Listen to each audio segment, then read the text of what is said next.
"Is this seat taken?" "No," he said quickly. "Someone's going to sit there. You should find somewhere else." Annie looked down at the seat. Then she lifted her gaze and scanned the room. Every other pew was filled. People sat shoulder to shoulder, coats brushing, voices blending into a low, constant murmur beneath the choir's warm-up hymn. "There's no other space," Annie said simply. "It's all full." The boy didn't respond. "I'll just sit for a little while," Annie added calmly. "If they come, I'll get up." The boy glanced to his left, then his right, then quickly over his shoulder. Annie noticed that. He wasn't just looking, he was checking. After a brief pause, he leaned slightly toward her and lowered his voice. "Just sit down."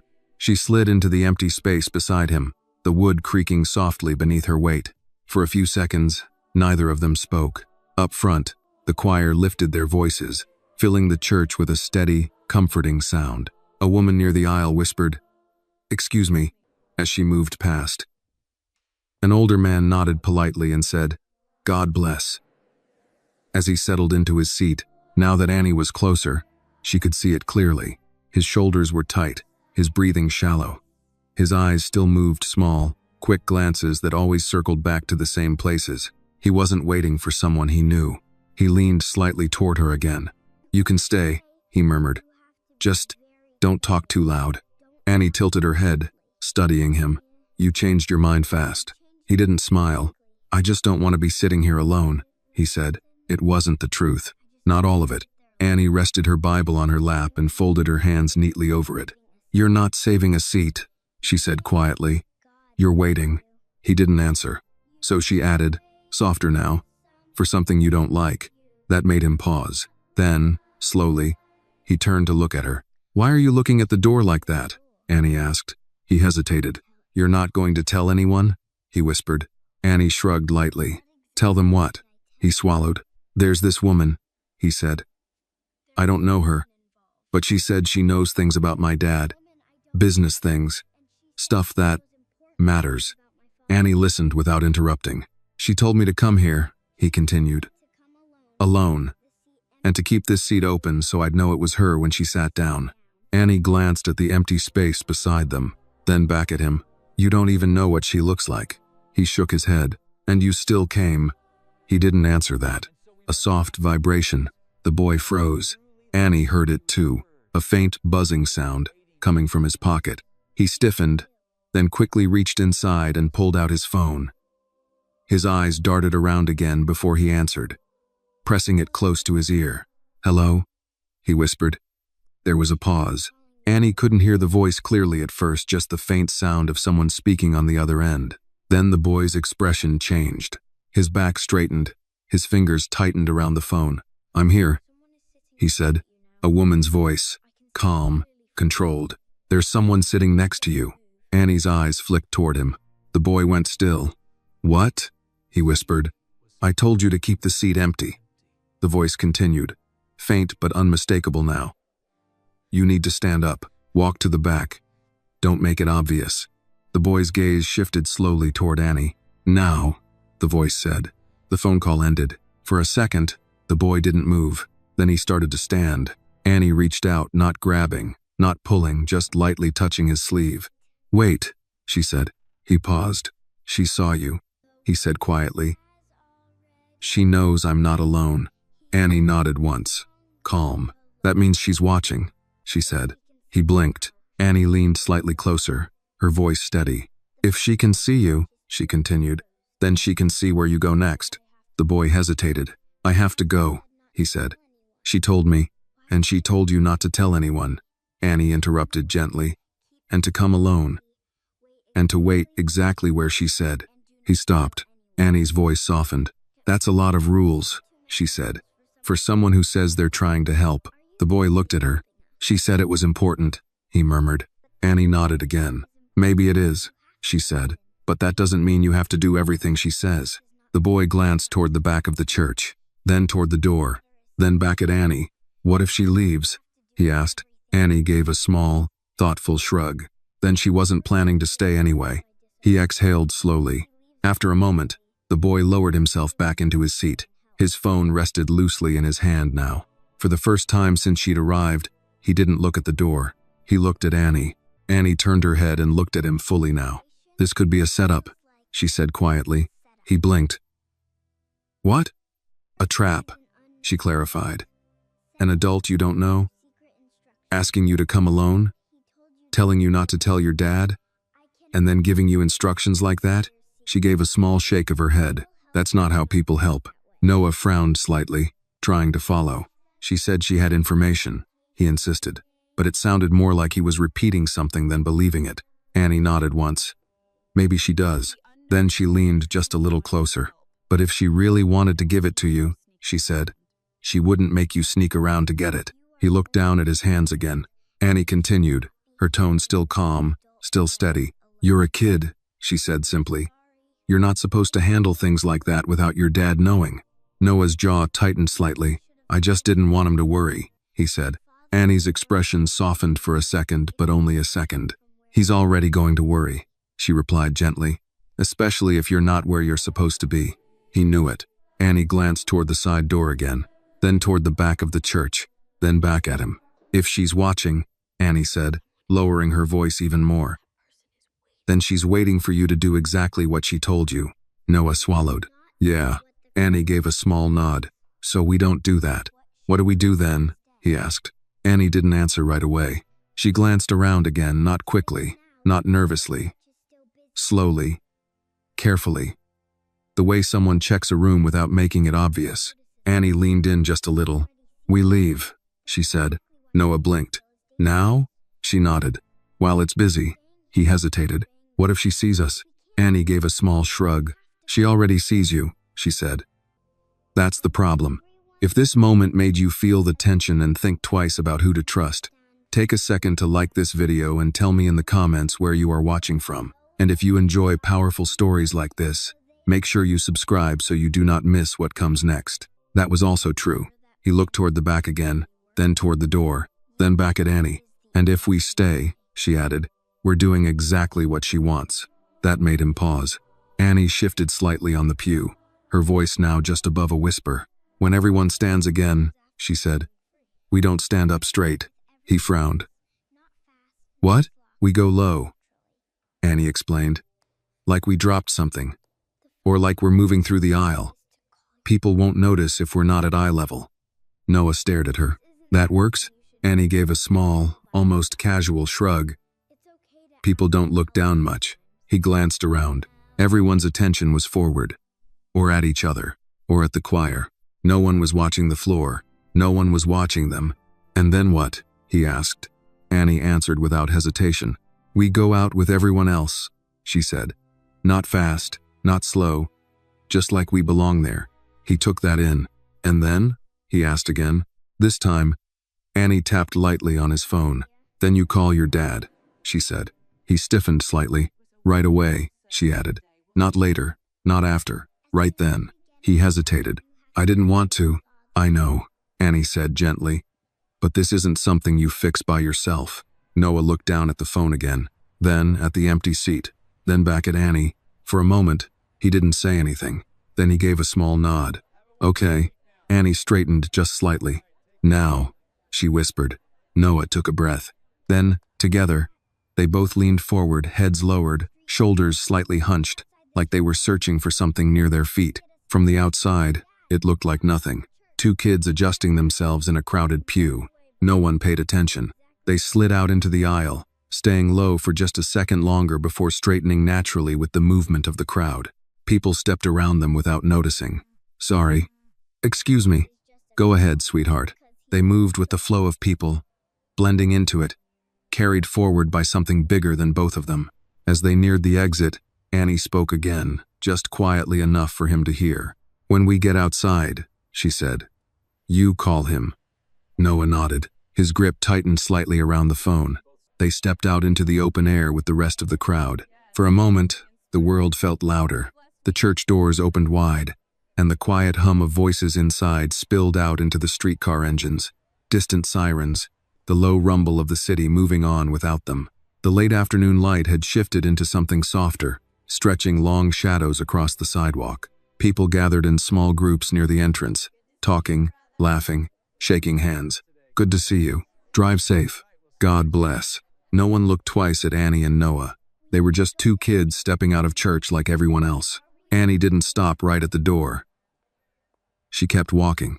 Not fast, not slow, just far enough to put a little space between them and the entrance, guiding Noah gently with the same steady pace they had inside. "Here," she said quietly, nodding toward the side of the building where a low brick wall ran along the edge of a small courtyard. It was quieter there, less crowded, still visible but not in the middle of everything. They stopped. For the first time since they had stood up, Noah let out a breath he hadn't realized he'd been holding. He looked back, just once, at the church doors. People were still coming out, still talking, still moving like nothing had changed. No one was running after them. No one was calling his name. No one even seemed to notice he was gone. That was... He started, then stopped.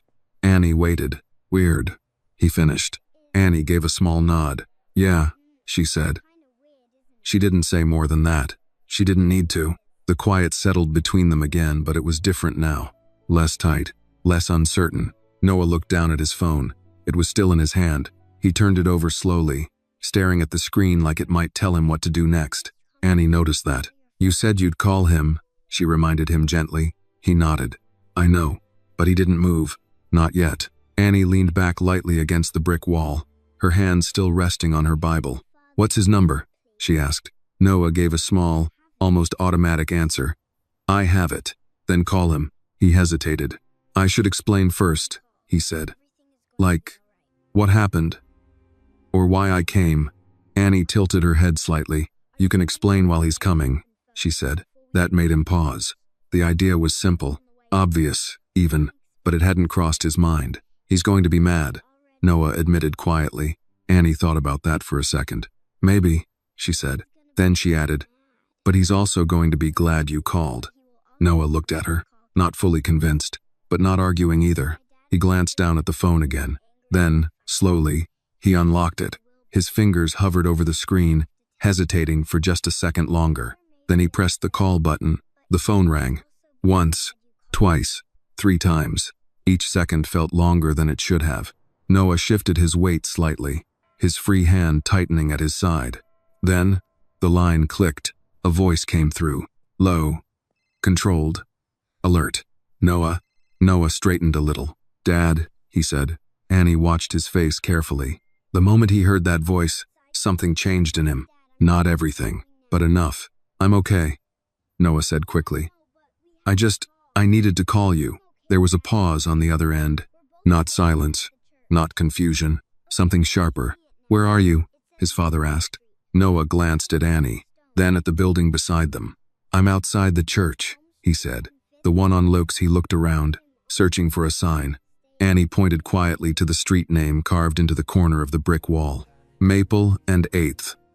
Noah finished. Another pause. Shorter this time. "I'm on my way," his father said. No questions, no hesitation, just a decision. "Stay where you are." The call ended. Noah lowered the phone slowly. He didn't speak right away. Annie didn't rush him. "You see?" she said after a moment. He nodded. "He didn't even ask what happened," Noah said. "He will," Annie replied. "Just not before he gets to you." Noah thought about that, then gave a small nod. That makes sense. They stood there quietly for a few seconds. The crowd from the church was thinning now. Cars pulled away from the curb. A few people lingered near the steps, finishing conversations. The world kept moving. Noah looked down at his phone again. It buzzed. Both of them saw it. The same unknown number. The screen lit up. For a second, neither of them moved. Then Noah turned the phone slightly, showing Annie. He didn't answer. He didn't even reach for it. He just looked. Annie studied the screen, then looked back at him. "You don't have to pick it up," she said. He nodded. "I know." The phone kept buzzing, then stopped. The screen went dark again. Nothing happened. No one appeared. No voice called out. Just quiet. Noah exhaled slowly. "That feels different now," he said. Annie tilted her head. "What does?" "The call," he said. "Before, it felt like I had to answer. And now?" He looked at the phone again, then slipped it into his pocket. "Now it just feels like a call." Annie gave a small smile. Not big, not obvious, but real. That's because you made a choice, she said. He looked at her. You didn't let someone else make it for you. Noah leaned back slightly against the wall beside her. For the first time since they met, he didn't look tense, just thoughtful. After a moment, he spoke again. Why did you stay? He asked. Annie blinked. What? You could have just found another seat, he said. Or gone back to your mom. Annie shrugged lightly. You looked like you needed someone to sit there, she said. He frowned a little. Even if I said it was taken? She nodded. Sometimes people say things that aren't really about the seat. That made him pause. Then, slowly, he smiled. Just a little. Not because anything was funny, but because something made sense. In the distance, a black car turned the corner. It slowed as it approached the church. Annie noticed it. Not because it was loud, because it wasn't. It moved smoothly, quietly, like it knew exactly where it was going. Noah saw it too. His posture shifted slightly, not tense, not scared, just aware. That's him, he said. Annie didn't ask how he knew. Some things didn't need explaining. The car pulled up along the curb. It hadn't even fully stopped before the door opened. A man stepped out, tall, focused. His eyes moved quickly, taking in the scene, the people, the space. Then they landed on Noah, and didn't move again. Noah pushed himself off the wall. He didn't run. He just walked forward. But there was something in that walk, something certain, something that hadn't been there before. Annie stayed where she was, watching, quiet. The man reached him in a few steps. He didn't speak right away. He just looked at him. Then, without hesitation, he placed a hand on Noah's shoulder. Solid, steady. You're all right? He asked. Noah nodded. I'm okay. The man exhaled, slow, controlled. Then his gaze shifted to Annie. She stood a few feet away, small against the brick wall, her Bible still in her hands. He looked at her for a moment. Not long, but long enough to understand. Then he gave a small nod. Thank you, he said. Annie nodded back. Simple. No big moment. No big words. Just understood. And for the first time that afternoon, everything felt exactly where it was supposed to be. The man didn't raise his voice. He didn't need to. Standing there on the sidewalk, one hand still resting on Noah's shoulder, he carried a kind of quiet authority that made the space around him feel organized. Not tense, not loud, just controlled. Tell me what happened, he said. His tone wasn't sharp. It wasn't soft either. It was the kind of voice that expected an answer but didn't rush it. Noah glanced briefly at Annie, then back at his father. There was a woman, he began. She contacted me, said she knew things about your business, things that weren't supposed to be public. The man's expression didn't change, but Annie noticed something subtle. His hand on Noah's shoulder tightened just slightly. Go on, he said. She told me to come to the church, Noah continued. Alone, and to keep a seat open so she could sit next to me. A pause. I didn't tell you because I thought I could figure it out first. The words came out a little faster at the end, like he knew that part mattered. The man nodded once, not approving, not upset, just acknowledging. And? He asked. Noah hesitated. Then he glanced at Annie again. She helped me see it didn't make sense, he said. The man followed his gaze, looked at Annie again, this time longer, more carefully. Annie didn't look away. She stood straight, her small hands still wrapped around her Bible, her posture calm in a way that didn't try to impress anyone. She said it might be a setup, Noah added. The man's eyes shifted back to his son. And you believed her? Noah nodded. Yeah. Another pause. The man exhaled slowly, then removed his hand from Noah's shoulder and straightened his coat. Good, he said. Just that. Good. It wasn't what Noah expected. It showed in the way his eyebrows lifted slightly. You're not mad? He asked. The man looked at him. Not cold, not warm. Honest. I'm concerned, he said. There's a difference. That landed. Noah nodded slowly. I should have told you, he admitted. Yes, his father said. No anger, just truth. Then, after a beat, he added, but you called. Noah looked up. That mattered too. The man turned slightly, his attention shifting outward now to the street, the church, the people still moving around them. His gaze sharpened, not obvious, but deliberate.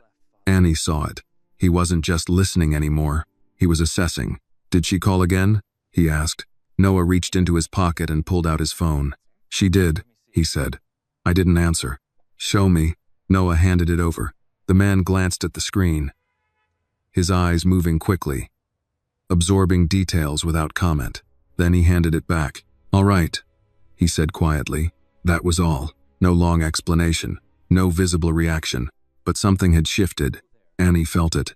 The air around them seemed more focused now, like invisible pieces had started to move into place. The man turned back to her. "What's your name?" he asked. "Annie," she replied.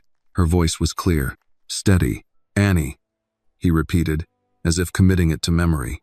He studied her for a moment, not in a way that made her uncomfortable, in a way that measured something deeper. "You stayed with him," he said. It wasn't a question. Annie nodded. "He looked like he needed someone to sit there," she said. The man's gaze didn't waver. "And you decided that should be you." Annie gave a small shrug. Someone had to. There was no pride in it. No performance. Just a simple statement. The man held her gaze for a second longer. Then, slowly, he nodded. "Most people would have walked away," he said. Annie tilted her head slightly. Most people weren't sitting next to him. That answer stayed in the air. The man's expression shifted just a fraction. Not a smile, but something close to respect. Behind him, the driver stepped out of the car quietly and moved a few steps closer, waiting without interrupting. The man didn't turn. "Get the car ready," he said calmly. The driver nodded and moved back without a word. Noah looked between his father and Annie. "What happens now?" he asked. His father glanced at him. "Now we go home," he said. Simple, clear. But before Noah could move, Annie spoke. "What about the woman?" Both of them looked at her. She wasn't asking out of fear. She was asking because the question mattered. The man considered her for a moment. Then he answered. "She made a mistake," he said. Annie blinked slightly. "What kind of mistake?" His gaze shifted briefly toward the church, then back to her. "She assumed my son would be alone." The words were quiet, but they carried weight. Annie nodded slowly. That made sense. Noah glanced at her, then back at his father. "She told me not to tell you," he said. "I know," his father replied. "And to come alone." A pause. "And you didn't," the man said. Noah exhaled quietly. That mattered. Annie watched the exchange carefully.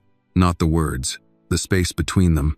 There was something there, something steady, something built over time.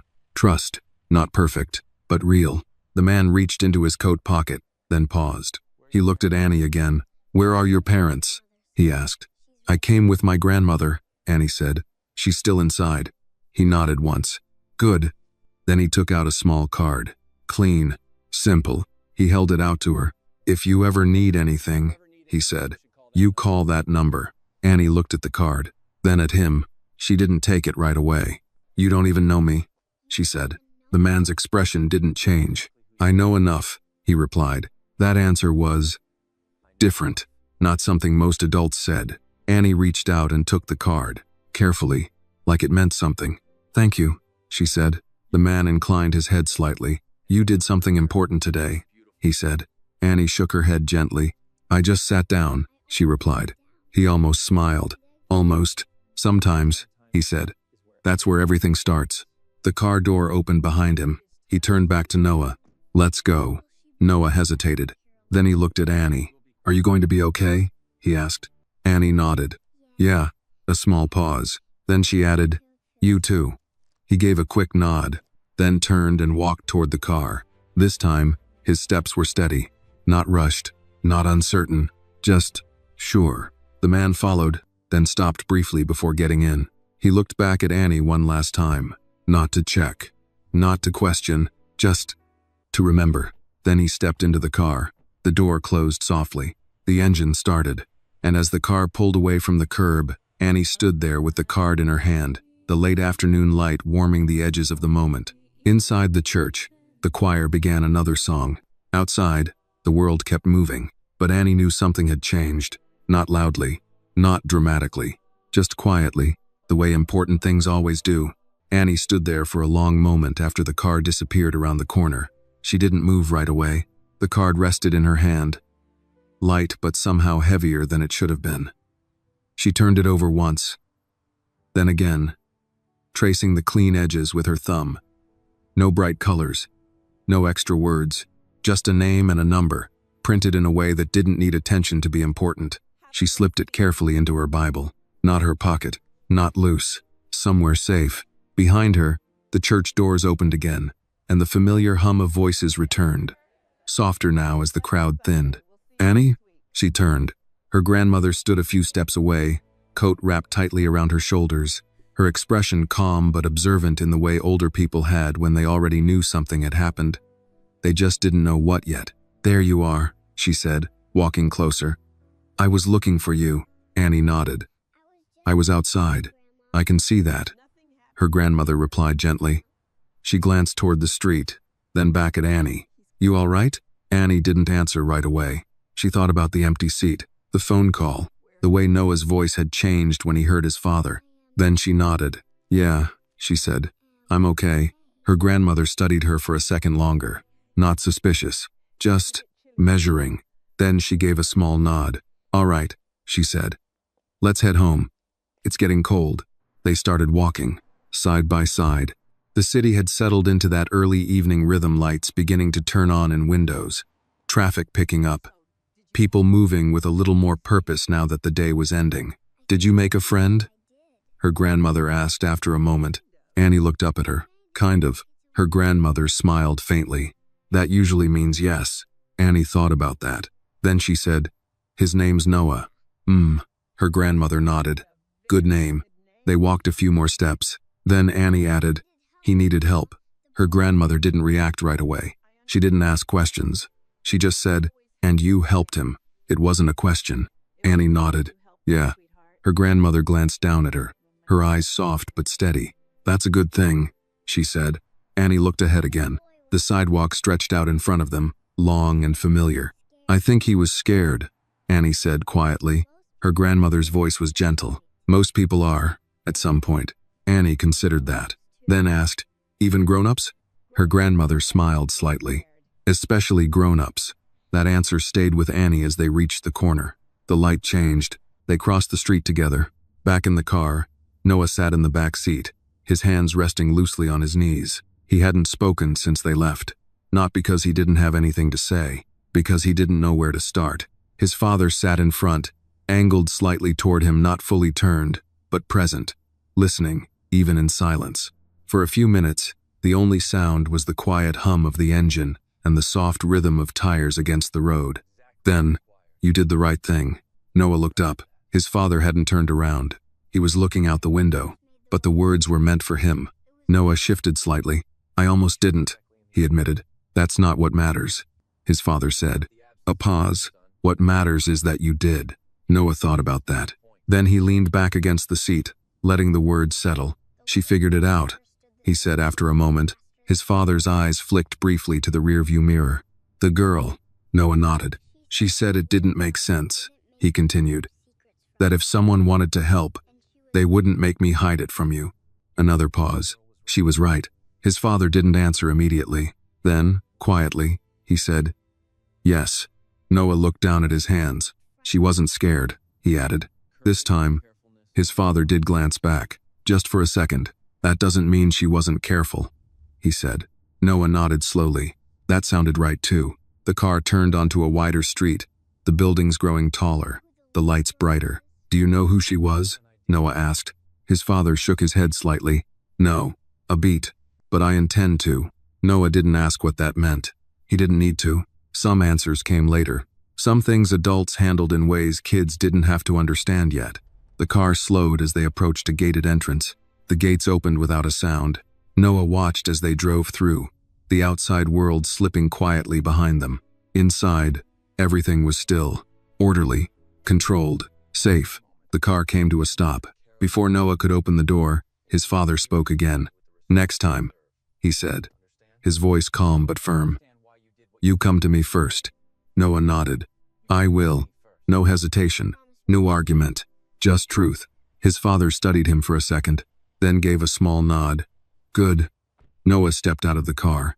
The evening air felt cooler now, quieter. He looked up at the house, then back toward the gate. Even though he couldn't see past it anymore, somewhere out there, the church still stood. The empty seat, the moment that had changed everything. And Annie. He reached into his pocket, almost without thinking. His phone. No new calls, no new messages. Just stillness. For a second, he wondered if she was home yet. If she had told anyone, if she even thought about it the same way he did. Then he stopped, because something about Annie told him she wasn't wondering about any of that. She had done what she needed to do, and moved forward. Inside the house, his father paused near the doorway. "Noah," he turned. "Yes?" His father looked at him for a long moment, not assessing, not questioning, just present. "That girl," he said. "She made a difference today." Noah nodded. "She did." A small pause. Then he added, quietly but clearly, "So did you." Noah stood still for a second. Then, slowly, he nodded. And for the first time that day, he didn't feel like he had to figure everything out on his own. The house was quiet in a way that didn't feel empty. It felt guarded, not by noise, by design. Noah stepped inside, the door closing softly behind him, and for a moment he just stood there. The familiar scent of polished wood and something faintly citrus filled the air. Everything looked the same as it had that morning: clean lines, quiet order, nothing out of place. But something inside him had shifted. He could feel it. "You should wash up," his father said, removing his coat and handing it off without looking.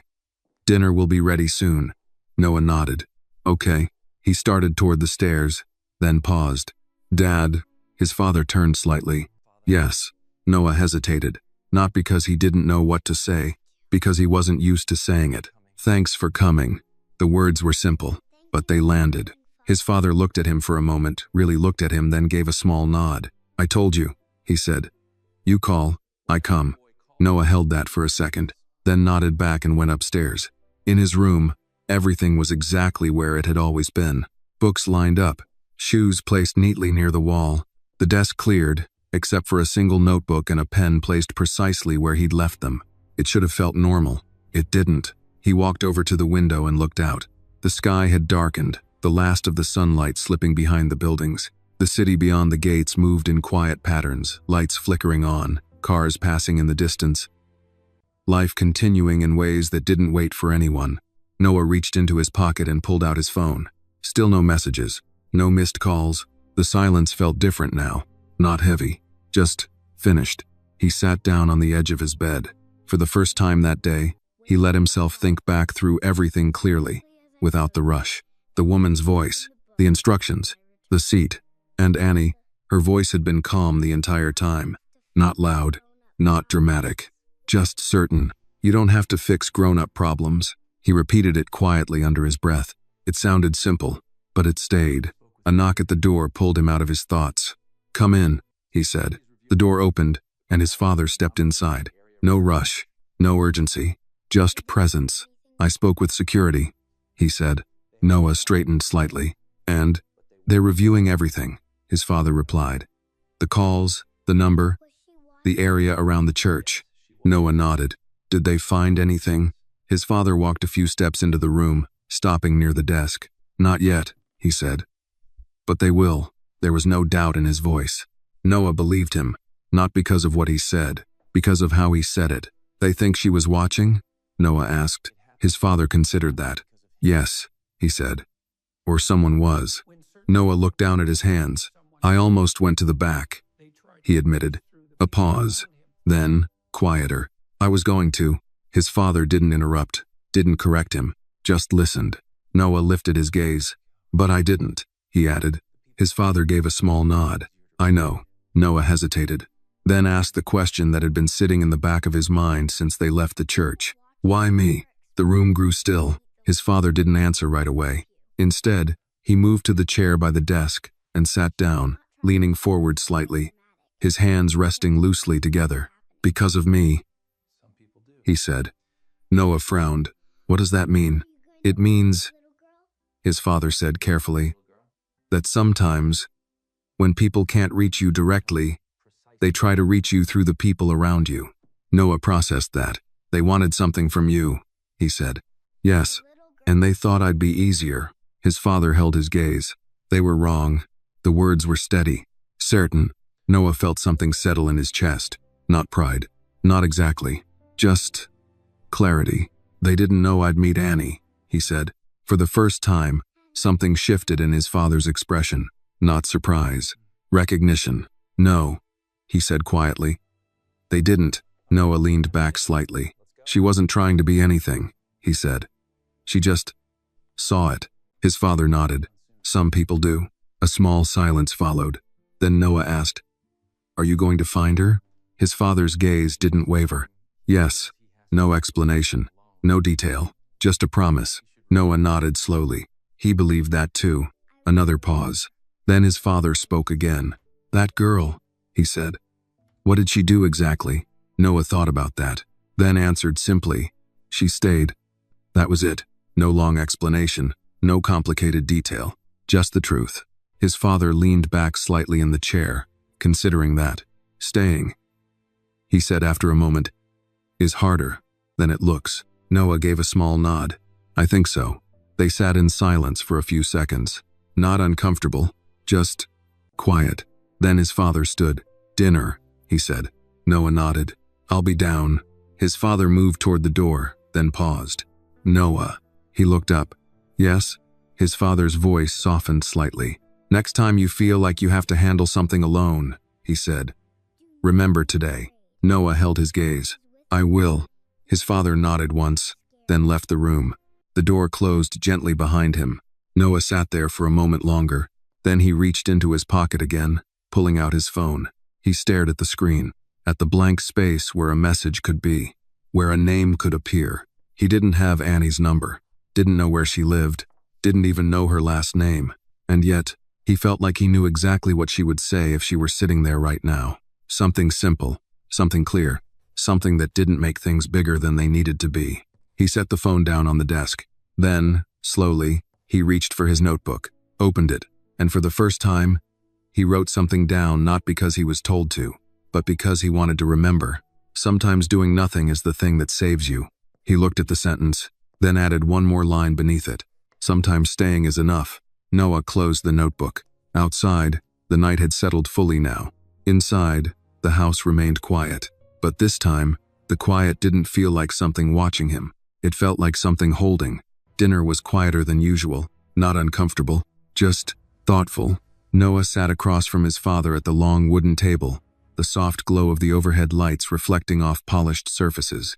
The meal was simple: grilled chicken, vegetables, fresh bread, but everything was arranged with the same precision the house seemed to breathe by.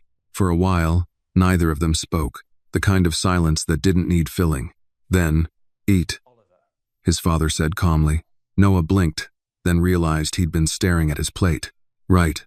He picked up his fork and took a bite, chewing slowly. His father watched him for a moment, not critically, just present. "You're still thinking about it," he said. Noah didn't deny it. "Yeah." A pause. "I keep going back to the same part," he added. "Which part?" Noah looked up. "The moment I almost stood up." His father leaned back slightly in his chair. "And what about it?" Noah hesitated. "It didn't feel like a big decision," he said. "It felt small. Like just doing what I was told." His father nodded once. "That's how most important decisions feel," he said. Noah frowned slightly.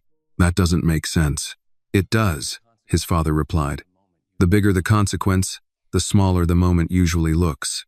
Noah sat with that. Fork paused midair. "You mean, like it doesn't look important until after?" "Yes." Noah slowly lowered his fork, and Annie saw it right away.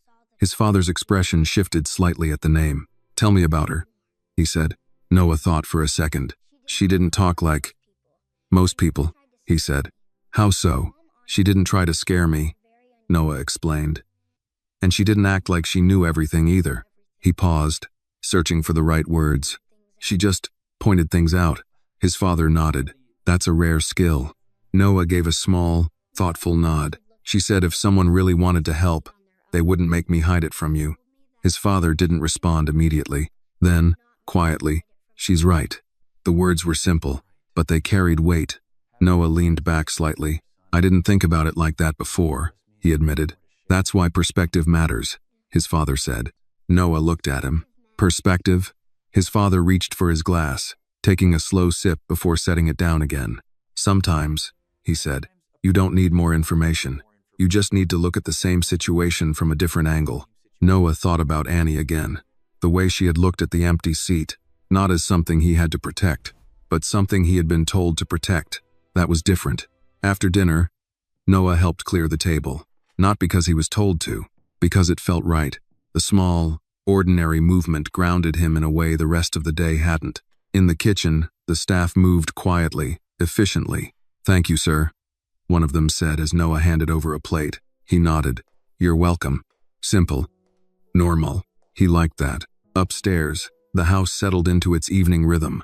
Doors closed softly. Lights dimmed. The quiet returned, but now it felt familiar again. Noah walked back to his room, slower this time, more aware. When he reached the door, he paused, then turned slightly, heading down the hall instead. His father's office door was partially open. A soft light spilled out into the hallway. Noah knocked gently. "Come in." He stepped inside. His father stood by the window, phone in hand, speaking in a low voice. "I want everything cross-checked," he was saying. Not just the number, the timing, the location. Who was there? A pause. No assumptions. Another pause. "Good. Keep me updated." He ended the call and turned. "Noah." Noah shifted slightly. "Sorry," he said. "I didn't mean to interrupt." "You didn't," his father replied. He gestured toward the chair. "What is it?" Noah stepped in, then stopped halfway.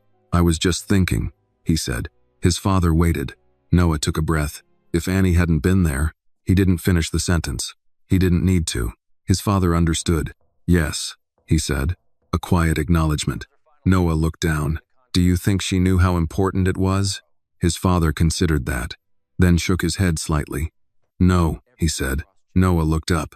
"Then why did she do it?" His father's expression softened just a fraction. "Because it was the right thing," he said. Noah held that answer. It felt simple, but also complete. "She didn't ask for anything," Noah added. "No," his father agreed. Another pause. Then Noah said something quieter. "I don't think she even thought it was a big deal." His father gave a small nod. "The people who make the biggest difference rarely do." The room fell silent again. Not empty. Just still. Then Noah asked, "Are you going to tell her family?" His father looked at him. "Why?"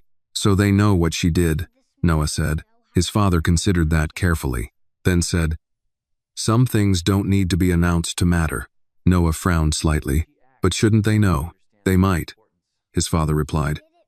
"In time." A pause. "But recognition isn't always the reason people do the right thing."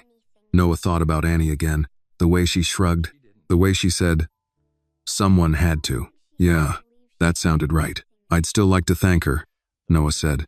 This time, his father gave a small, almost knowing look. "I thought you might." Noah shifted his weight slightly. "I don't even know where she lives." His father nodded. "We'll find her." No doubt. No hesitation. Just certainty. Noah let out a quiet breath. "Okay." His father stepped closer, placing a hand briefly on his shoulder. "You handled today better than you think," he said. Noah looked up. "I almost didn't." "But you did." The same words, but this time, they felt different. Stronger. Noah nodded, then turned and walked back toward the door. As he reached the hallway, he paused again, looked back. "Dad." "Yes." Noah hesitated, then said, "She said something." His father waited. "That I didn't have to fix grown-up problems." A small silence followed. Then his father nodded slowly. "That's true." Noah held his gaze. "But I still want to help." His father's expression shifted again. Not surprise. Understanding. "That's different," he said. "How?" "Helping," his father said, "isn't the same as carrying everything on your own." Noah thought about that, then nodded. "Okay." This time, when he left the room, he didn't stop in the hallway. He went straight back to his room, sat down at his desk, opened his notebook again, and added one more line beneath the others. Helping doesn't mean doing it alone. He closed the notebook gently. Outside, the night moved quietly. Inside, something steady had begun to take shape. Not loud, not dramatic, just strong. The kind of strength that didn't come from knowing everything, but from knowing when you didn't have to face it alone. The next morning arrived quietly. Not the kind of quiet that felt empty, the kind that felt deliberate. Noah woke earlier than usual. For a few seconds, he lay still, staring at the ceiling, letting the light from the window settle into the room. The events of yesterday didn't rush back all at once. They returned slowly, like pieces finding their place again. The church, the call, Annie. He sat up. The house was already awake. He could hear it, not loud, not busy, but moving. Soft footsteps somewhere down the hall. The faint sound of a door closing. The low hum of something starting in the kitchen. Routine, order, but underneath it, something else had changed. Noah got dressed quickly, then paused before leaving his room. His notebook sat on the desk. He walked over, opened it, and read the lines again. Sometimes doing nothing is the thing that saves you. Sometimes staying is enough. Helping doesn't mean doing it alone. He closed the notebook gently, then headed downstairs. His father was already in the dining room, not eating, working. A tablet rested on the table in front of him, a few printed pages beside it. His posture was the same as always, straight, composed, but his attention was sharper than usual, focused in a way that suggested things were already in motion. Noah stepped in. Morning. His father looked up immediately. Good morning. Noah sat down across from him. For a moment, neither spoke. Then Noah asked, "Did they find anything?" His father didn't answer right away. He tapped once on the tablet, then set it aside. "Yes," he said. Noah straightened slightly. "What?" His father leaned back in his chair.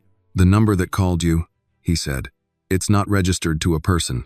Noah frowned. "What does that mean?" "It means it was used for one purpose," his father replied. "And then discarded." Noah processed that. "So, they planned it?" "Yes." The word was calm. "Certain." Noah looked down at the table, then back up. "Do they know who it was?" His father shook his head slightly. "Not yet." A pause. "But we know where they were." That made Noah pause. "At the church." His father nodded. "And near it." Noah felt a small shift in his chest. Not fear, awareness. "They were watching," he said. "Yes." Noah leaned back slightly. "And they saw me leave." His father studied him for a moment. "Yes," he said. "They did." Noah didn't respond right away. He thought about that. The moment they stood up, the moment they walked out, the moment everything changed. "They didn't stop us," he said quietly. His father nodded once. "No." "Why?" His father's answer came without hesitation. "Because they weren't ready to act." Noah frowned slightly. "What does that mean?" "It means," his father said, "they were testing something." The room grew still. "Testing me?" Noah asked. His father held his gaze. "Testing access," he said. Noah sat with that, then asked, "So, what happens now?" His father didn't rush the answer. "Now," he said, "we make sure they don't get a second chance." The words were calm, but there was something under them. Final. Breakfast arrived quietly. Plates placed. Coffee poured. Noah picked up his fork, but his attention wasn't on the food. "Are they dangerous?" he asked. His father looked at him. "Yes," he said. No hesitation, no softening, just truth. Noah nodded slowly. He appreciated that, more than being told everything was fine. "Are we safe?" he asked next. His father's expression didn't change. "Yes." The answer was just as certain. Noah believed that too, not because danger didn't exist, but because his father didn't say things unless he meant them. After breakfast, Noah headed toward the front hall. "School?" his father asked. Noah paused. "Yeah, a small beat, unless you think I shouldn't." His father shook his head. "You go," he said. "You keep your routine." Noah nodded. "Okay." He reached for his bag, then stopped. "Are you going to find Annie today?" he asked. His father's gaze shifted slightly. "Yes." The same answer as before, but this time, it felt closer. Noah gave a small nod. "Good." Outside, the air was crisp, cool enough to wake him up fully. The car was already waiting. He got in, settling into the seat as the door closed softly behind him. As they pulled away, Noah looked out the window. The city passed by in quiet motion, people walking, lights changing, life continuing like nothing unusual had happened. But for him, something had. At school, everything felt normal, too normal. Kids talked about homework, about games, about things that seemed smaller now, not unimportant, just different. Noah sat at his desk, listening, answering when he needed to, but part of his mind stayed somewhere else. Back at the church, back at that moment. At lunch, one of his classmates leaned over. "You okay?" he asked. Noah blinked. Yeah. Why? You're quiet. Noah shrugged slightly. Just thinking. The boy nodded like that made sense. About what? Noah hesitated, then said, about how sometimes small things matter more than they look. His classmate frowned. That sounds like something a teacher would say. Noah almost smiled. Yeah, he said. Maybe. Back at the house, his father stood in his office, looking at a file laid open on the desk. A photo, a still image taken from a distance. Grainy, but clear enough. The church entrance. People moving, and near the edge of the frame, a figure, not distinct, not identifiable, but present. He studied it for a long moment, then looked at the second image.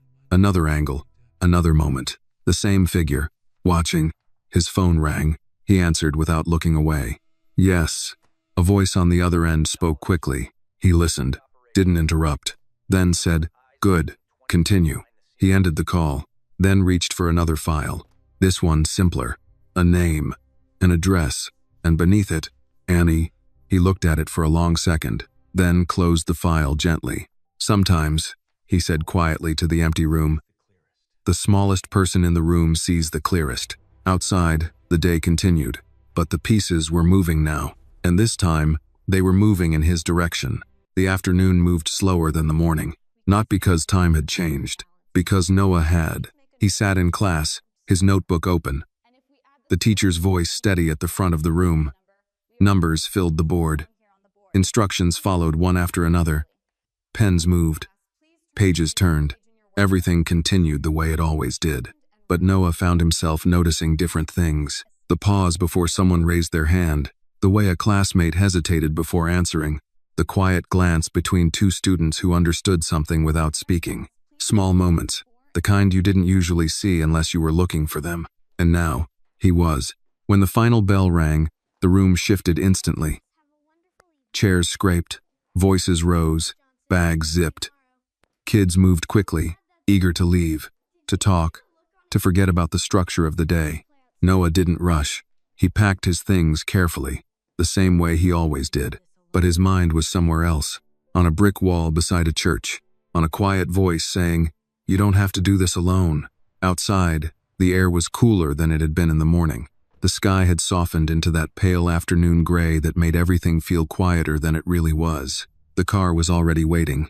As Noah stepped inside, he noticed something immediately. His father wasn't there. That wasn't unusual, but today, it felt different. Home? The driver asked. Noah paused, then nodded. Yeah. The car pulled away from the curb. For a few minutes, neither of them spoke. Then Noah leaned forward slightly. Did my dad leave already? He asked. The driver glanced at him briefly in the mirror. Yes, sir. Did he say where he was going? A small pause. No, sir. That was expected. His father didn't explain everything, but Noah had a feeling, and for the first time, he asked something he normally wouldn't. Can we go somewhere else first? The driver hesitated. Where, sir? Noah looked out the window. At the passing streets, at the people walking. Then he said it. The church. The driver didn't answer immediately. Then, I'll need to confirm. Noah nodded. I understand. The car slowed slightly as the driver made a call. Quiet, professional, brief. Then he hung up. We can go, he said. Noah leaned back in his seat. Thank you. The rest of the drive passed in silence. But it wasn't the same silence as before. This one felt intentional, like a choice. When they arrived, the church looked different. Not because it had changed, because it wasn't full. The doors were closed, the steps empty, the hum of voices gone. It stood there quietly, like a place that had finished its work for the day. The car stopped. Noah stepped out. The air felt still. He walked up the steps slowly, stopping near the entrance. For a moment, he just stood there, looking, remembering. Then he turned, not toward the door, toward the side. The brick wall, the place where he and Annie had stood, it was empty now. Of course it was, but it didn't feel empty. Not really. He walked over and leaned lightly against it, the same way he had the day before. He could almost hear it again. Her voice, calm, clear. That's a lot of rules. For someone who says they're trying to help. He let out a small breath, then looked down at his hands, still steady. That surprised him. You came back. The voice wasn't Annie's. Noah turned. His father stood a few steps away, hands in his coat pockets, watching him, not surprised, just aware. Noah straightened. "I wanted to see it again," he said. His father nodded once. "That's a good instinct." Noah looked at him. "You came here too." It wasn't a question. His father didn't deny it. "Yes." A pause. "I wanted to understand the space." Noah glanced around. "The same space?" His father stepped closer. "Not exactly," he said. "The same place looks different depending on when you stand in it." Noah thought about that, then nodded. "That makes sense." They stood there side by side for a moment, the quiet of the empty church settling around them. Then Noah asked, "Did you find her?" His father didn't answer immediately. Instead, he looked toward the street, then back at Noah. "Yes," he said. Noah's chest tightened slightly, not fear, anticipation. "And?" His father studied him for a moment. "She's exactly who you said she was." Noah blinked. "What does that mean?" "It means," his father said, "she didn't act out of fear, or curiosity, or gain." A pause. "She acted because she saw something that wasn't right." Noah nodded slowly. "Yeah, that sounded like Annie." "Is she okay?" he asked. His father's expression didn't change. "She is." Noah exhaled quietly. "Good." Then he asked the question that mattered more than he expected. "Did you talk to her?" Another pause. "Yes." Noah looked up quickly, and his father's gaze softened just slightly. "She asked me a question," he said. Noah frowned. "What kind of question?" His father looked at the brick wall for a moment, then back at Noah. "She asked why an adult would expect a child to handle something that belonged to adults." Noah blinked. That sounded exactly like something Annie would say. "What did you tell her?" he asked. His father held his gaze. "The truth." Noah waited. "She was right." The words were simple, but they carried weight. Noah nodded. "She usually is." His father almost smiled. "Almost." Then Noah asked, "Did she know who you were?" A small pause. "Yes." Noah tilted his head slightly. "And she didn't care?" His father's expression shifted again. Not surprise. Recognition. "No," he said. "She didn't." Noah let out a quiet breath. That felt right. They stood there a little longer. Then Noah looked at the empty space beside him, the place where Annie had stood. "I think," he said slowly, "if she was here again, she'd say it's over." His father glanced at him. "And do you think it is?" Noah thought about that, really thought, then shook his head. "No." His father nodded. "Neither do I." A small silence followed. Then Noah asked, "What happens next?" His father looked out at the street again, then back at him. "Now," he said, "we make sure the next time someone tries something like this." He paused, just long enough. They don't get close enough to ask. Noah felt that, not as something heavy, as something steady. He nodded.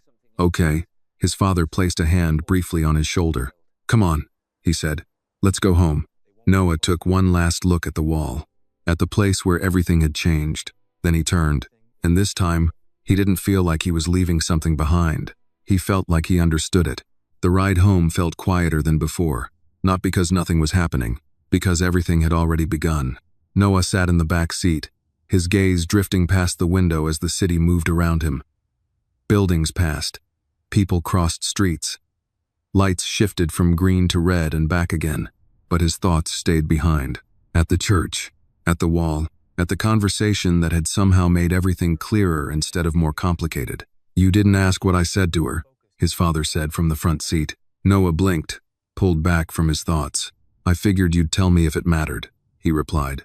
His father glanced at him briefly through the mirror. "It does." Noah leaned forward slightly. "Okay," he said. "What did you say?" There was a small pause, the kind that meant the answer wasn't simple. "I told her," his father said slowly, "that adults don't always recognize when they're asking children to carry things they shouldn't." Noah frowned a little. "That sounds like something she already knew." "Yes," his father agreed. "But sometimes the truth needs to be said out loud, even when both people understand it." Noah thought about that, then nodded. "What did she say?" he asked. His father's gaze shifted back to the road. "She said," he replied, "that knowing something is wrong and doing nothing about it are two different things." Noah went still. That sounded exactly like Annie. Not loud, not dramatic, just clear. She's not scared of saying things like that, Noah said quietly. No, his father agreed. She isn't. Another pause. Then Noah asked something he hadn't expected to ask. Did she trust you? The question lingered. His father didn't answer immediately. Instead, he considered it. Carefully. I think, he said at last. She trusted what I did. More than what I said. Noah sat back slowly. That made sense. Annie didn't seem like someone who believed words just because they sounded right. She watched everything, Noah said. Yes. She didn't decide right away. No. A small silence followed. Then Noah said, that's probably why she saw it. His father didn't respond, but the corner of his expression shifted slightly. Agreement. When they arrived home, the gates opened as they approached. The house stood exactly as it always had, still, composed, untouched by what had happened beyond its walls. But Noah knew better now. Things didn't have to look different to be different. Inside, the evening had settled in. Lights were dimmer, the air quieter, but there was movement beneath it. Subtle, intentional. His father didn't go to the dining room this time. He turned toward his office. Noah. He stopped. Yes? His father looked at him. We're going to talk to someone tonight. Noah frowned slightly. Who? A man who believes information can be used without consequence, his father said. Noah processed that. The woman? He asked. No, his father replied. Someone behind her. Noah's posture shifted slightly. Not fear. Focus. Am I supposed to be there? His father studied him for a moment, then shook his head. No. A pause. This part is mine. Noah nodded. He understood. Helping didn't mean being in every room. Okay. He turned to head upstairs, then stopped. Dad? His father looked at him again. Yes? Noah hesitated, then said, she said something else. His father waited. That people who make things complicated usually don't want you to see what's simple. The room grew quiet. His father held his gaze, then nodded slowly. She's right. Noah gave a small nod back, then went upstairs. In his room, he didn't go to the window this time. He went straight to his desk, opened his notebook, read the lines again, then added one more. Simple things are easier to see when you stop being told where to look. He closed the notebook, sat there for a moment, then leaned back in his chair. Downstairs, the house shifted. Doors opened. Footsteps moved. Voices low, controlled, deliberate, began to carry through the walls, not loud enough to hear clearly, but present enough to know something was happening. Noah didn't go down. He didn't try to listen. He stayed where he was, because for the first time, he understood something he hadn't before. Not every part of a situation belonged to him, and that was okay. Hours passed. The night deepened. At some point, he lay down on his bed, not intending to sleep, but he did. When he woke, the house was still, completely still. He sat up slowly. The clock read later than he expected. For a moment, he just listened. Nothing. Then, a soft knock at his door. Come in. His father stepped inside, not in a rush, not tense, just finished. Noah studied him, not looking for answers, looking for signs. Is it over? He asked. His father closed the door behind him. Yes. The word was quiet, but complete. Noah exhaled slowly. Did they get what they wanted? He asked. His father's expression didn't change. No. A pause. They won't try again. Noah nodded. He believed that. Not because it sounded reassuring, because it sounded final. His father stepped further into the room, then said something unexpected. You were part of that outcome. Noah frowned slightly. I didn't do anything. His father shook his head. You chose not to do something, he said. A beat, and that changed everything. Noah sat with that, then looked down at his hands, then back up. She said that too, he murmured. His father's gaze softened just slightly. I know. A small silence followed. Then Noah asked, Are you going to see her again? His father didn't hesitate. Yes. Noah nodded. Good. He lay back against the pillows. The room felt different now. Not heavy, not uncertain, just settled. His father turned toward the door, then paused. Noah. He looked up. Yes. His father held his gaze for a moment, then said, You don't need to look for trouble to prove you can handle it. Noah nodded slowly. I know. A pause. Then he added, But if it shows up, his father gave a small, knowing nod. You won't ignore it. Noah smiled faintly. Yeah. His father opened the door, stepped out, and the house returned to silence. But this time, it wasn't the kind of silence that waited. It was the kind that meant something had already been handled, and somewhere in the quiet of that night, a lesson had settled into place. Not loud, not forced, just understood. The next day didn't arrive with urgency. It arrived with clarity. Noah noticed it the moment he opened his eyes. There was no lingering tension in his chest. No unfinished question waiting at the edge of his thoughts. Just a quiet awareness that something had been resolved, not loudly, not dramatically, but completely. He sat up slowly, letting the morning light settle across the room. For a moment, he didn't move. Then he reached for his notebook. He didn't open it right away. He just held it, because now it meant something more than before. Finally, he flipped it open and read the lines again. Sometimes doing nothing is the thing that saves you. Sometimes staying is enough. Helping doesn't mean doing it alone. Simple things are easier to see when you stop being told where to look. He traced the last line lightly with his finger, then added one more beneath it. Knowing when something is over is part of knowing what mattered. He closed the notebook, and for the first time since the church, he didn't feel like he was looking for answers anymore. He felt like he had them. Downstairs, the house moved in its usual rhythm. Breakfast was already set. His father sat at the table, not working this time. Just there. That alone told Noah something had shifted. "Morning," Noah said. "Good morning." Noah sat down. For a few seconds, neither spoke. Then Noah asked, "You slept?" His father gave a small nod. "Yes." It wasn't a long answer, but it was honest. Noah nodded back. That mattered. They ate quietly for a moment. Then Noah said, "You said it was over." "Two." "Yes, and you meant it." His father looked at him. "I don't say things I don't mean." Noah held his gaze. "I know." A pause. Then Noah asked something different. "Do you think they'll understand why it didn't work?" His father leaned back slightly in his chair. "No," he said. Noah blinked. "Why not?" "Because they were looking at the wrong thing," his father replied. Noah frowned slightly. What were they looking at? His father's answer came simply, "Control." Noah thought about that, then said, "And what should they have been looking at?" His father met his eyes. "Choice." That settled between them. Clear. Uncomplicated. Noah nodded slowly. "Annie said something like that too," he murmured. His father's expression shifted slightly. "I'm not surprised." After breakfast, Noah didn't go straight to his room. He followed his father instead. Not because he was told to, because he wanted to. They walked down the hallway together, quiet but in step. When they reached the office, his father stopped. "Come in." Noah stepped inside. The room looked the same as always, orderly, precise, every object in its place. But on the desk, there was a single envelope, plain, unmarked. His father walked over, picked it up, and held it for a moment, then handed it to Noah. "What's this?" Noah asked. "Something for you to give her," his father said. Noah looked at the envelope, then back at him. "You're not giving it yourself." His father shook his head slightly. "No." A pause. "This part belongs to you." Noah held the envelope carefully. It wasn't heavy, but it felt important. "Are we going to see her today?" he asked. "Yes." Noah nodded. "Okay." They left the house not long after. The drive felt different this time.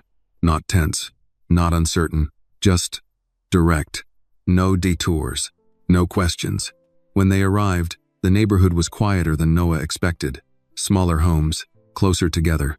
The kind of place where people noticed things not out of suspicion, but out of habit. Noah stepped out of the car. He looked around, then at his father. "This is where she lives?" "Yes." Noah nodded slowly. It made sense, not because of what it looked like, because of how she had been, simple, clear, grounded. They walked up the short path together. Noah held the envelope in both hands now, not tightly, just carefully. His father stopped a few steps behind him. "This is your conversation," he said. Noah glanced back, then nodded. He stepped forward and knocked on the door. A moment passed, then footsteps. The door opened, and there she was. Annie. Same calm eyes, same steady presence. She looked at Noah first, then at his father, then back at Noah. "You came back," she said, not surprised, just acknowledging. Noah nodded. "Yeah." A small pause. Then he held out the envelope. "This is for you." Annie didn't take it right away. She looked at it, then at him. "What is it?" she asked. Noah hesitated, then said honestly, "I don't know exactly." That seemed to satisfy her more than any explanation would have. She reached out and took it, carefully, like it mattered. "Thank you," she said. Noah shook his head slightly. "No," he replied. "Thank you." Annie tilted her head just a little. "For what?" Noah thought about that. "All of it. The seat, the call, the choice. For staying," he said. Annie looked at him for a second longer, then gave a small nod. "Someone had to." Noah smiled faintly. "Yeah," he said. "I know." Behind him, his father stepped forward slightly, not interrupting, just present. Annie looked at him, not intimidated, not impressed, just aware. "You handled it," she said. His father met her gaze. "Yes." A pause. "Because he didn't go where he was told." Annie nodded once. "Good." Noah looked between them. There was something quiet passing through that moment. Not spoken, but understood. Then Annie looked back at Noah. "You're okay now?" she asked. He nodded. "Yeah." A small pause. Then he added, "Are you?" She shrugged lightly. "I was okay before." Noah let out a small breath. That sounded like her. His father watched them both, then said, quietly, "You did something important." Annie shook her head. "I just said what made sense."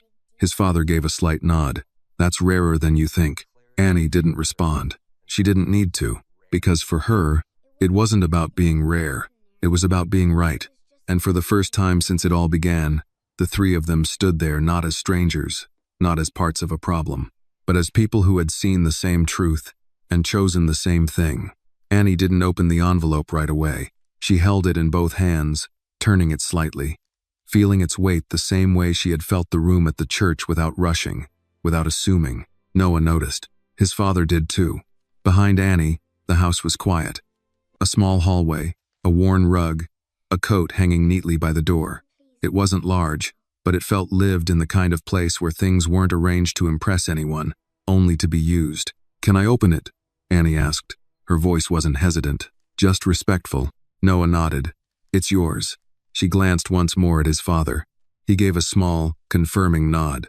Annie slipped her finger under the edge of the envelope and opened it carefully. Inside was a single folded sheet, and something else. She pulled them out. First, the paper. She unfolded it slowly. Her eyes moved across the page not quickly, not skimming, reading each line like it mattered. Then she looked at the second item. A check. She didn't react immediately. No surprise. No excitement. Just stillness. Noah watched her closely. "What does it say?" he asked. Annie lowered the paper slightly. "It says thank you," she answered. "Simple." Noah smiled faintly. "That sounds right." Annie looked back down at the page, then read a little more carefully. "It says," she paused, choosing the words, "that sometimes the right decision comes from people no one is watching."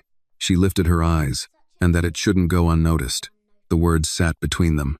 Noah glanced at his father. His father didn't speak. He didn't need to. Annie looked down at the check again, then back at Noah. "Why?" she asked. Not confused, not suspicious, just honest. Noah hesitated, then answered the only way he could. "Because you helped." Annie shook her head slightly. "I didn't help you," she said. "You made your own choice." Noah nodded. "I know," he said.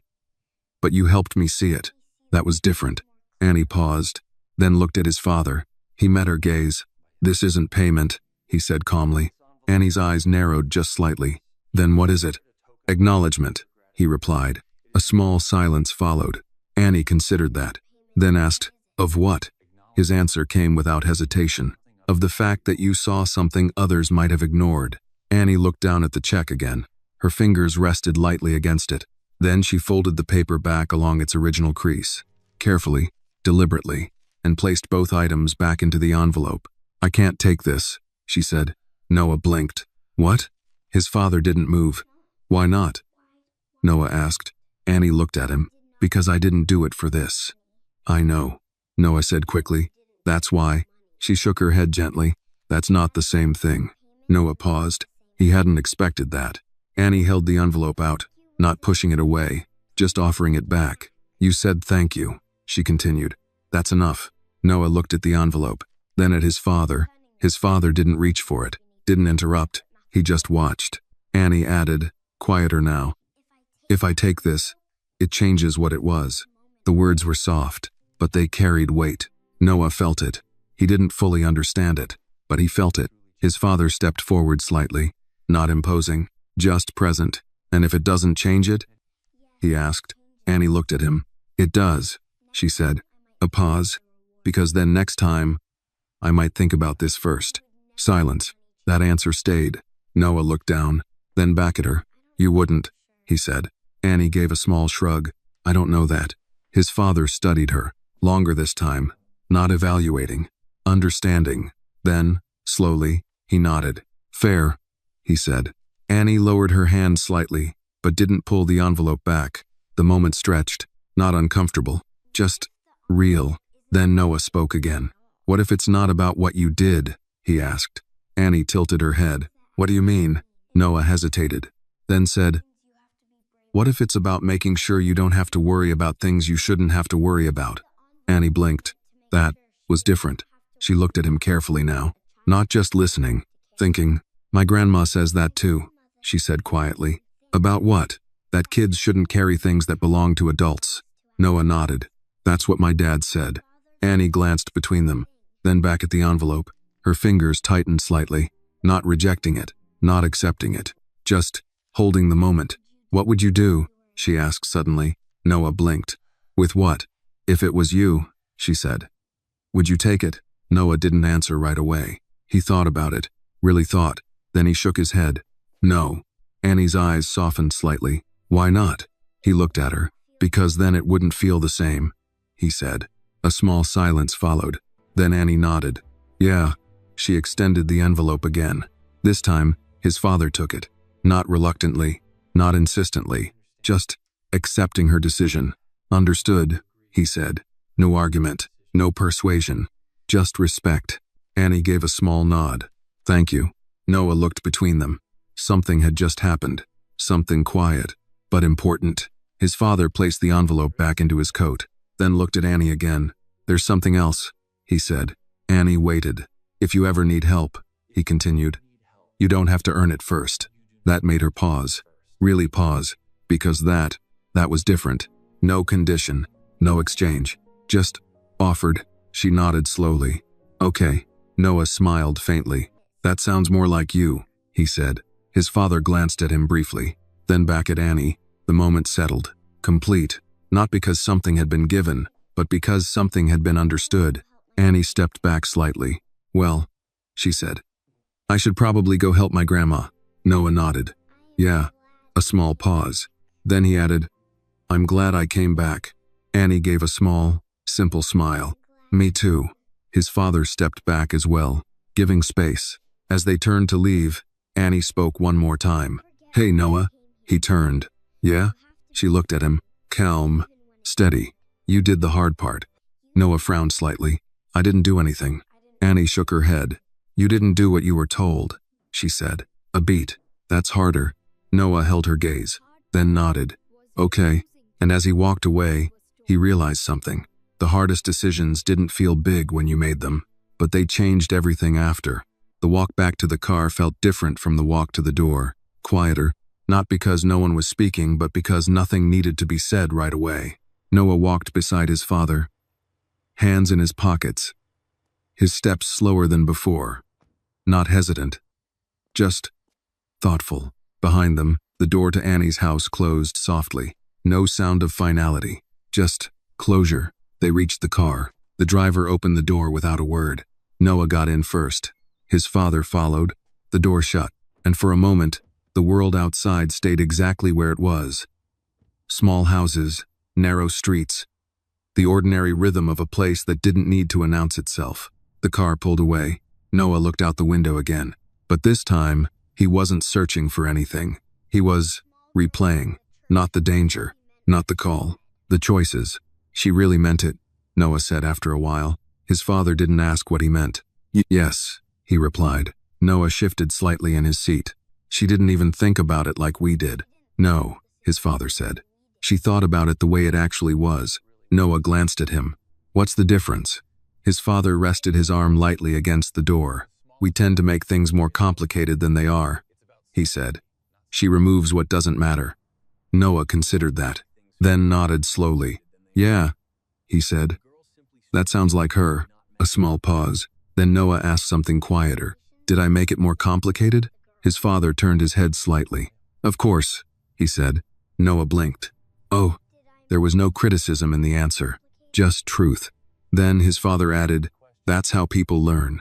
Noah relaxed slightly. Okay. The city shifted as they drove. Buildings grew taller again. Streets widened. The rhythm changed, but Noah's thoughts stayed behind, somewhere between a wooden pew and a brick wall. She said something before we left, Noah said. His father waited. That not doing what you're told is harder than it sounds. His father nodded once. It is. Why? Noah asked. His father didn't answer immediately. He looked out the window for a moment, then back at Noah. Because most people are taught to follow instructions before they're taught to question them, he said. Noah thought about that.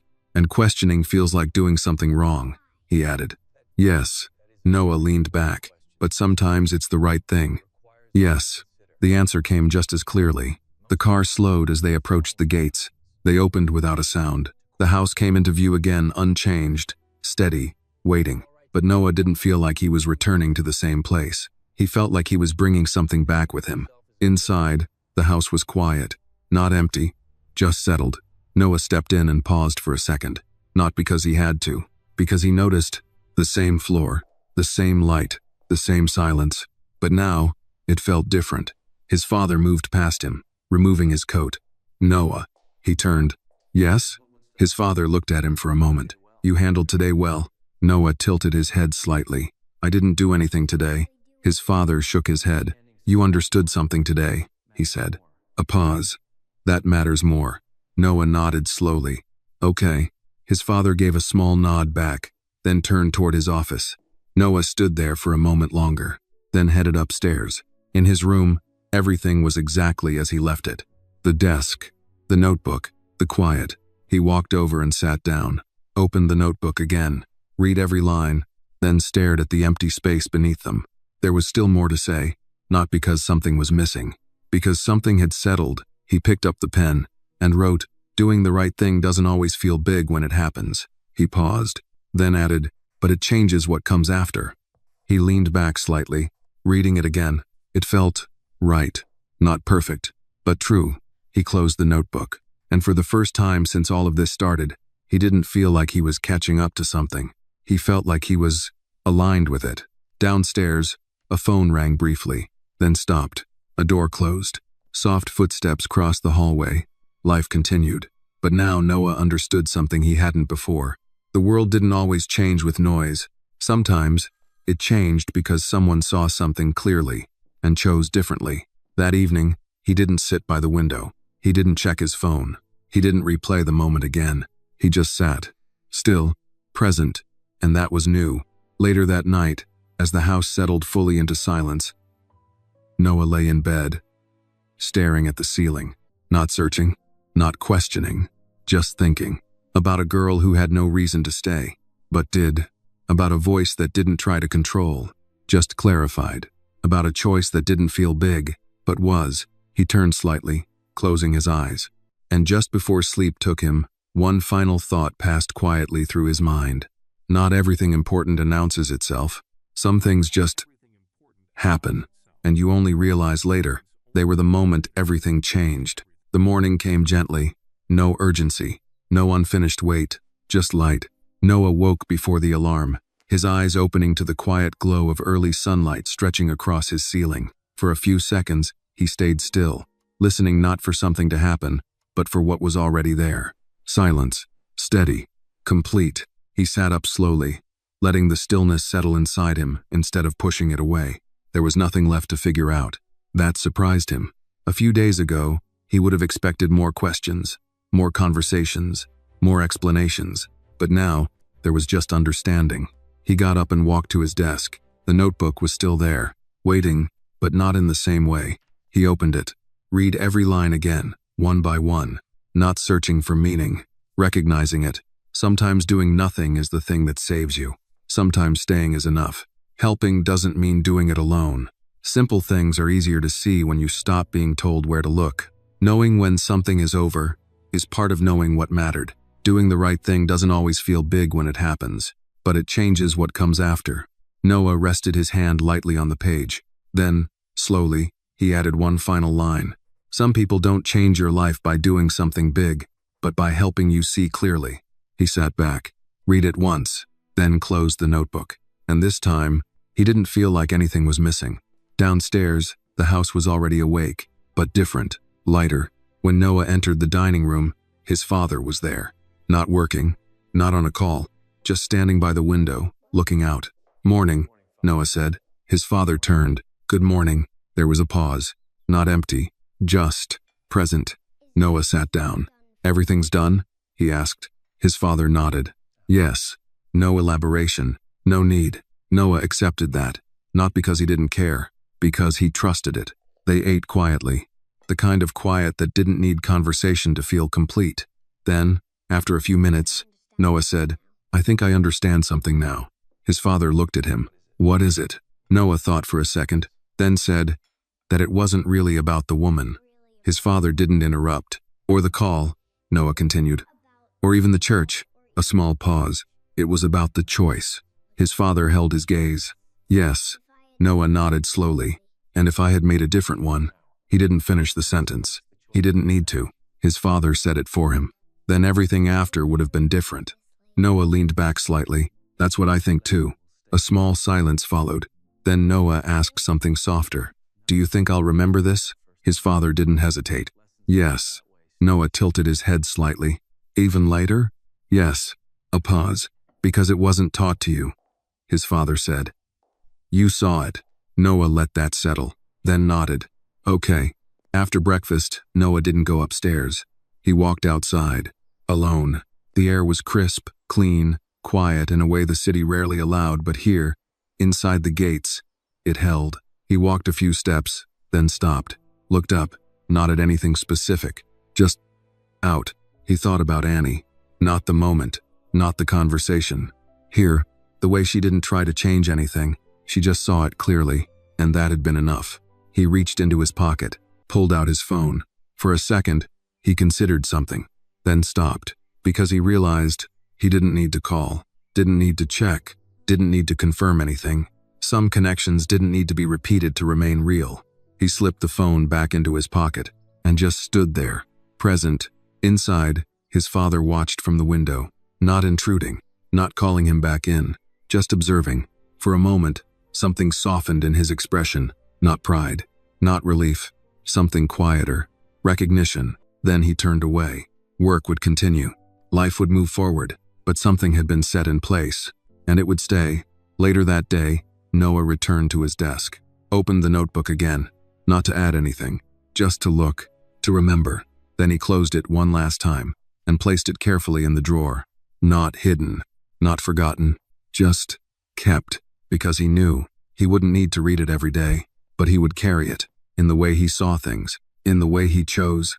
That evening, as the sun lowered and the house settled once more into quiet, Noah sat in his room, not thinking, not searching, just being, and somewhere in that stillness, a simple truth remained.